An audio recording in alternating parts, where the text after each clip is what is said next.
उत्तर भारत के घने जंगलों और रेतीले रास्तों में एक नाम गूंजता था, सुल्ताना डाकू।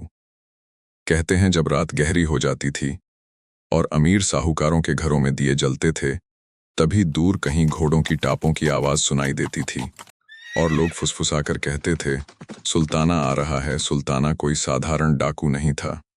वह एक गरीब परिवार में पैदा हुआ था, लेकिन बचपन में ही उसने देख लिया था कैसे अंग्रेज अफसर और जमींदार गरीबों पर जुल्म करते हैं। उसका परिवार भी इसी जुल्म का शिकार बना, और वही दिन था जब एक सीधा सादा लड़का डाकू सुल्ताना बन गया। लेकिन उसकी कहानी यहीं खत्म नहीं होती। सुल्ताना अमीरों को लूटता था, पर गरीबों को कभी खाली हाथ नहीं लौटाता।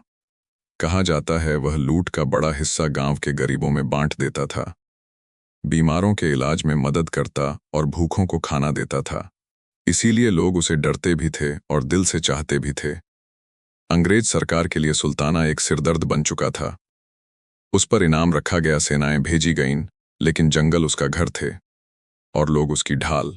आखिरकार एक धोखे ने सुल्ताना डाकू को पकड़वा दिया। उसे जेल में डाला गया और फांसी की सजा सुना दी गई।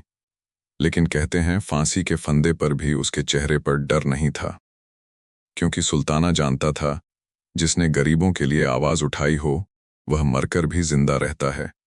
आज भी उसका नाम लिया जाता है, कभी डाकू के रूप में तो कभी गरीबों के मसीहा के रूप में।